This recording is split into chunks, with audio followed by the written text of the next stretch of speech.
distrito. Actually, ang District 2 ho ay Batasan, Commonwealth, Silangan, Holy Spirit at Payatas. Yung aming isang barangay, lalong-lalo na yung barangay Silangan, tabing ilog po kasi at Batasan eh.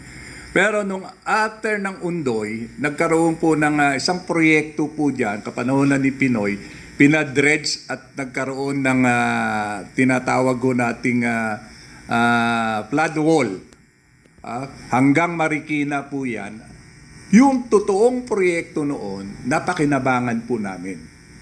Yung akin pong tinitiran na isang subdivision, dati ang Undoy binabaha hanggang tuhod, hanggang dibdib, yung iba lagpas tao.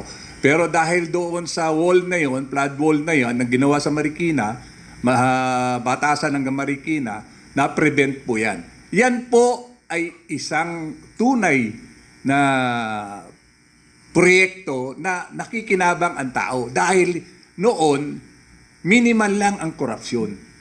Ngayon, grabe ang korupsyon, 80% kinukurap, 20% na lang ang nasa proyekto. So, substandard, kaya konting ulan, konting baha, warak na.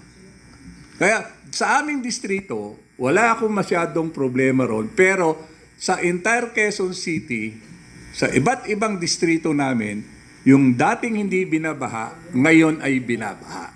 Dito lang, yung nadadaanan po ninyo bago kayo makapunta po rito, sa Tatalon, E. Rodriguez. Dati ang baha po diyan hanggang tuhod. Ngayon po ang baha, lagpas tao. Ano ang dahilan? Simple po ang dahilan. Hindi na i-implement yung plano kasi nabubulsa ang pondo. So, sino ang problema? Sino ang salot talaga? Di yung mga politiko at yung taong gobyerno. Natatandaan natin nung bagong upo si Secretary Benz Dizon, pinagmalaki niya na within 1 year, wala nang baha.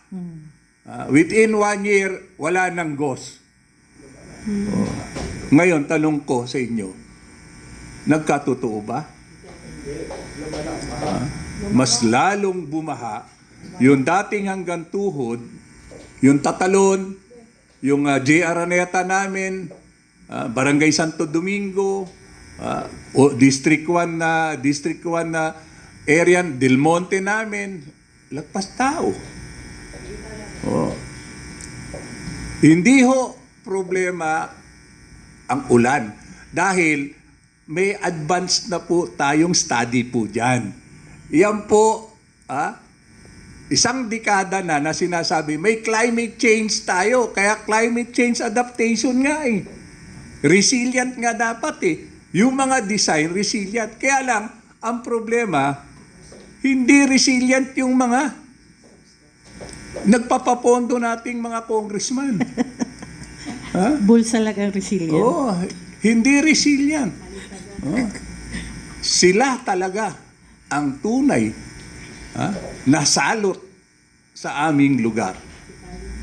Ako, sinasabi ko sa aming lungsod na lang muna. Kasi yun ang nagiging problema po namin talaga. Yung mga national program na hindi kino-coordinate sa aming lungsod, doon po nakikita. Bakit ayaw nila mapag-coordinate sa amin? Kasi malalaman na meron systematic na korupsyon sa national government. Grabe. Kasta. Yes, Kapeni.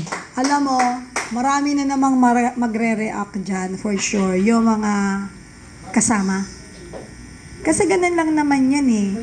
Uma-ouch kayo ng uma-ouch. Tapos, imbis na nanahimik na lang kayo, dahil alam niyo, hindi na nalilinlang ang Pilipino, gina-justify niyo ba yung mga katarantaduhang ginawa ninyo? May isa nga dyan eh, pastor to ha. Sa totoo lang, okay na eh, kalmado na ang baha. marunong na tao, nag-study na lang silang lumangoy. Sa totoo lang. Nag-swimming lesson na lang. Kasi that is the only solution that we can do. No, to make sure that we will survive. 'Di ba? Anong alternatibo yan? Total tubig yan, let's study swimming. 'Di ba? Kapag kunwari sunog yan, napabayaan, mag-study naman tayo yung parang sa hiking, yung wall climbing.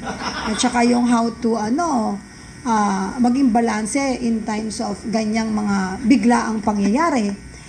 Ito, we're just making jokes out of the situation na talagang hindi ka tanggap-tanggap. Ganyan kasi Pilipino eh.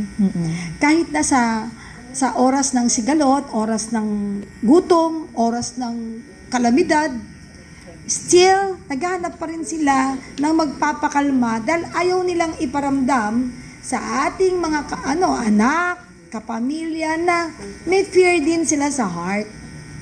And even though walang leadership sa pamilya, that is a sign also of leadership bilang mga padre de pamilya at mga nanay, haligi ng tahanan, at kung ano-ano pa. Kaya, ang gusto ko lamang pong susugan sa katanungan ko po, tatay, no? Tuwing panahon po ng ganyan na talagang ang pakiramdam ko na dito, dapat pakapalan ng mukha na kahit may naririnig ka. Asip kala mo, ano yung alingaw-ngaw? Parang alas 8 ng gabi, guni-guni. Ang nasa dako roon. May narinig ka ba? Parang ganun sila. Tapos they have the guts to face the world. Not only the Philippines, because the whole world is watching and updating the corruption issue of our country. Nakakahiyaman, pero iyon po ang realidad. Kaya that's the reason why giggle much sila. Pero your giggle much is not applicable at the moment dahil ang dami na pong lumulubog sa baha. Yung iba, hindi pa nakatapos ng swimming lesson, so talaga nalulubog sila. Paano naman yung mga aso, yung mga pet din natin? Dumating po ba kayo sa panahon na talagang, tatay, tumatakbo na sa inyo yung mga kadistrito ninyo, umiiyak na, tapos gusto nyo man bigyan ng tulong, sa dami po nila, parang umabot na rin po kayo sa nahihirapan na po kayo, tapos pero ginagawa nyo talaga ng paraan. Kasi I've heard a lot of things, good things about you, sir. Kaya nga, kayo talaga yung pinili namin talagang maging panauhin today. Yeah. Alam mo, nung hindi pa ho namin talaga tukoy kung ano ang dahilan ng mga problema pagbaha, very supportive po kami. Nagpapaluto po kami ng lugaw, papaluto po kami ng sopas, bumibisita po kami doon sa mga evacuation center. Pero lately, nakikita mo na paulit-ulit na lang at something wrong sa pagpapa-implement. Lalo na doon sa Barangay Silangan. Very particular ako dyan sa Silangan namin dahil flood-prone area yan eh. During Herbert Bautista time as a mayor, nung Undoy, ang daming namatay dyan. Nagkaroon po ng relocation, yung mga bahay, yung mga nakatira po doon, nirelocate po outside nga lang sa Quezon City, sa may Montalban. Noon pa man, konsehal ako, sinasabi ko na, i-declare natin yan na danger zone. Although declared sa city yan as danger zone, pero wala kasing ipin. Once na gusto ko na i-declare namin na danger